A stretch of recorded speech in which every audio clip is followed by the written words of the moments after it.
Now we are going to study the TCP/IP reference model layers. See, in OSI model, we have studied 7 layers. In TCP/IP model layers, it is going to be compressed into 4 layers alone. Okay. So, how this is also going to be used to transmit the data from one place to another. But in OSI layer, we have studied 7 layers. In TCP/IP, it is going to be worked in the form of 4 layers. Here this physical layer and data link layer will be combined together as a link layer, and the third one is the internet layer. Network layer has been renamed as internet layer in the TCP/IP. Transport layer is going to do the same work. The session layer and presentation layer work has been combined together in the application layer. So uh, it is used in the internet to transfer the data from one host to the other host. So the architecture has been reconsidered from the OSI model layer only. Okay, so what is the design criteria of this? It is going to survive loss of subnet hardware without existing the conversation which are broken off, and the different kinds of requirements are supported from file transfer to the real-time speech transmission. All these going to be supported by using this TCP/IP reference model layers. So this TCP/IP reference model, there are only 4 layers we studied, right? Okay, so in the physical layer and the data link layer has been combined together as a link layer. Okay, so it is using the packet switched network. It can use either connectionless layer across different kinds of networks. So since it is in the lowest layer, it is called as the link layer, and it is which it will make a connection such as serial connection, and it can use either Ethernet to C according to the internet which is going to transfer the data. It is not a layer, actually it is an interface between host and the transmission lines. Okay, this is the first layer, that is link layer. Next one is the internet layer. Internet layer in OSI model, it will be called as the network layer. Here it is called as the internet layer. So this layer holds architecture together, that is it will allow the host to transfer the packets on any network, and it can travel independently to the destination because it has been numbered in each packet. Okay, so the order could have been any order, it can completely random, and when it is reached at the other end, it will be rearranged, and then the data will be delivered to the other host. Okay, so this layer will use the packet format and the protocol called internet protocol. Okay, when it is routing a packet from one host to another host, it is having the issue of congestion. Okay, it has not proven any proper method for the congestion in this internet layer. So in the OSI model, physical layer and data link layer will be there. Those two layers have been combined together as a single layer, which is called as link layer in TCP/IP, and there it will be called as the network layer. Here it will be called as the internet layer. Clear about it? Next one is the transport layer. There also transport layer, here also transport layer.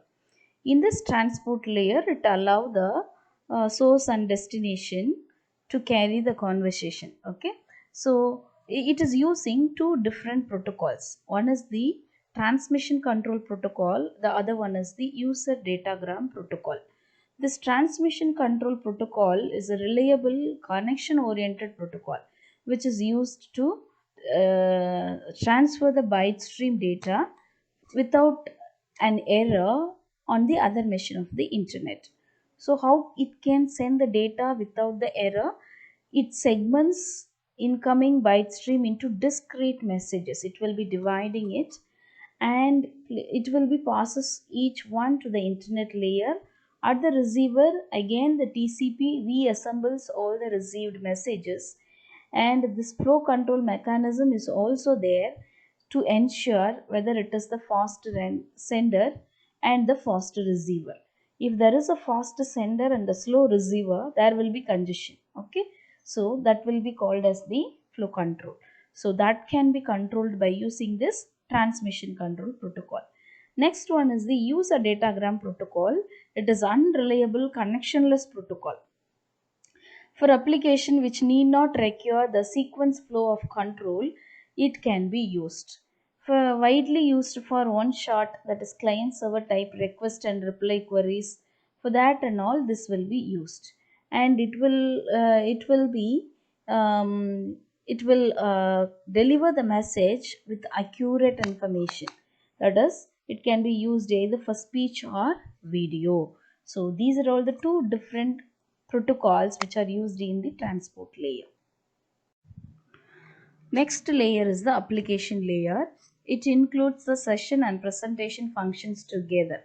Okay, and it is experience with the OSI model, which is proving that it will be having many use of functionalities. Okay, this layer contains many high level protocols like telnet, ftp, mtp.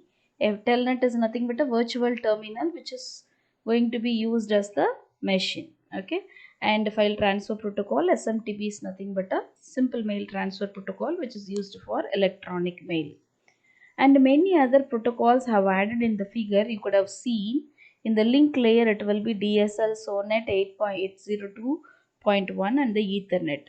In the internet layer it will be internet protocol and internet control message protocol. And in the transport layer it will be TCP and UDP, user datagram protocol. In the application layer it will be hypertext transfer protocol, SMTP, RTP, that is real time transfer protocol, domain name system. All these protocols will be used. Clear? So these are all the protocols which are used in application layer. You could have get it in 2 marks. Okay, they list out the protocols which are used in application layer. List out the protocols which are used in data link layer. Like that you could have get the 2 marks. Or list out the protocols which are used in TCP IP reference model, like that. So you have to be prepared enough and you have to keep this picture in your mind while you are studying about the protocols. This is the other model which are used in this book. This is having only 5 layers, which is physical layer, link layer, network layer, transport layer and the application layer. So this will be retaining all the functionalities of the OSI model, and it is understanding the network architecture. Okay, so here some of the primarily used protocols are used there. That is TCP IP 802.1, SONET and the Bluetooth. So don't confuse about it. This is the other model which is used in this book. This is in the syllabus. That is why it has been given here. So just go through it. So the very important question could be either OSI layer or TCP IP model. This is the comparison of the OSI and TCP IP reference models. When we come to comparison, it is based on the services, interfaces and protocols. Service is nothing but each layer provides a service to the above layer. For example, physical layer is dividing the data into raw bits that should be provided to the data link layer. That is only the first service. Second one, this service definition tells that what the each layer has to do, how the entities above it access and how the layer will works, and it defines about the layer semantics. Semantics is nothing but rules and regulations for that particular layer. So this is the first concept of this comparison. Second one is the interface. Interface is nothing but combining together. There should be the interface to process. Okay, so the layers interface tells the process above how it has to access it, and it has to specify the parameters what should be the result. And then this is saying that how the layer this is saying that how the layer is work inside. Okay, so this is called as an interface. You could have get it in 2 marks, the comparison of the TCP and OSI model. Okay, or you could have asked the questions, the protocols. Okay, like that. So you just clear about all these concepts. The next one is the protocol. So the protocol, each protocol will do its own work. For example, if you take SMTP, it will be used only for the mail transfer. If you take FTP, it is only used for the file transfer, like that. HTTP will be used only to transfer the text, like that. Each and every protocol will have a specified work for that. So this layer is allowed to change the protocol within the condition, and it will not affect the software which are in the higher layers. Next is the object-oriented programming.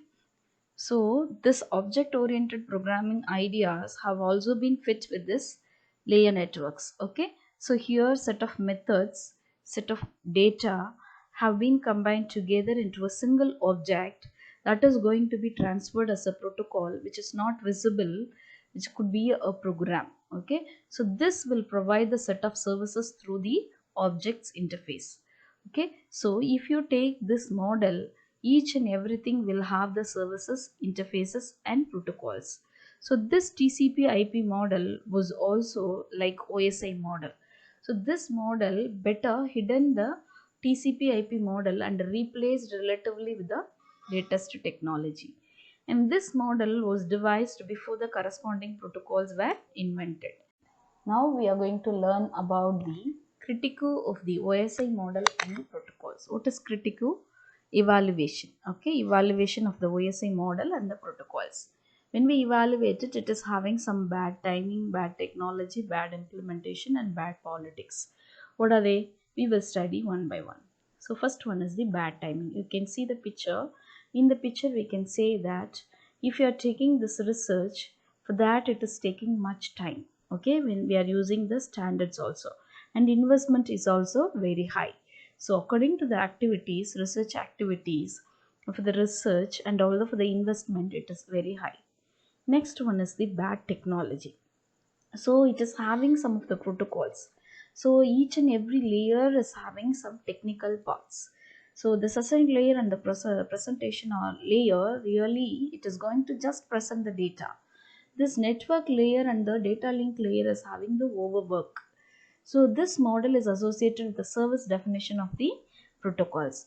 So some functions like addressing, flow control, error control or appear again and again in the each layer. For example, in the data link layer and also in the network layer and in the transport layer, all these three problems could have been occur. This is called as the OSI model, bad technology. Next one is the bad implementation. So according to the complexity, the implementations will be huge and it is unwidely it is going on, and the process of this will also be very slow. So this is a part of Berkeley Unix was quite good and free, so somewhat. Okay, it is quite good and free. Next is the bad politics. What is this bad politics? That is, this will be considered correctly in US government, but widely when it has been started using in European telecommunication ministries, it is found there will be some kinds of mistakes. There are some kinds of mistakes. So later in the US government, this is called as the bad politics. Okay, these are all the critical, that is evaluation of the OSI model and the protocols.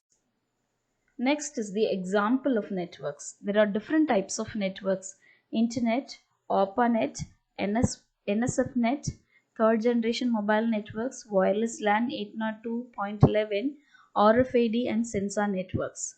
Here if you see Internet, you know about Internet very well. That is, it is a collection of different networks under some kinds of protocols which provide some common services. Okay, next one is the ARPANET.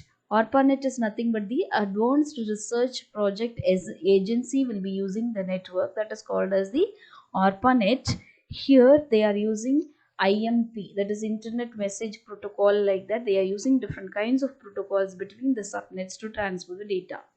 The next net is the NSF net, that is US National Science Foundation is using the network that is called as the National Net. They could have used either supercomputer center or middle level network.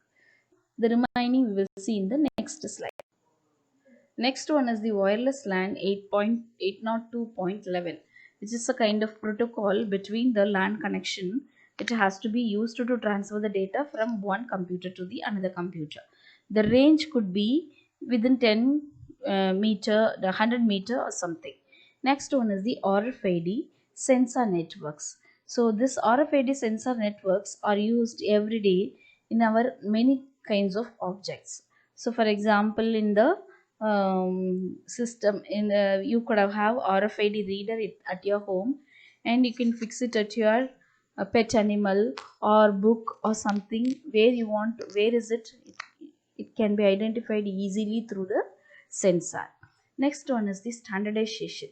Standardization means who is using this telecommunication standards, international standards, internet standards. All these things are given as a group. For example, 802.13, so it is an unlucky number, so it has been not used by anybody. 802.14 is the international standard which has been used for cable modems, and 2.2 802.15 which is used for Bluetooth and Zigbee, like that. Okay, you can go through all these kinds of protocols which are used for the transmission. Okay, here it has been marked in asterisk, means it is an important one. It has been marked in down thing, means it is a hypernating link. Upside symbol means it is giving the disbanded itself. Okay, this measurements you all know very well, right? See, if it is going to be -3, it is milli, and it is going to be -6, it is micro, and it is going to be -9, it is nano, like that. It should be measured. And if it is going to be 10 power 3, it will be kilo, 10 power 6 mega, 10 power 9 giga, 10.12 tera, like that. It is a measurement of the data. Okay, so if it is going to be in plus, it should be the kilo, mega, like that. If it is going to be in minus, it start from milli, micro, nano, pico, femto, auto, zipto, epto. Okay, so you have to be clear enough in these kinds of terms. Okay, this is the measurement of the memory. Okay, so with this we will finish our class today. The remaining topic, that is the second unit, we will start in the new class. Okay, thank you.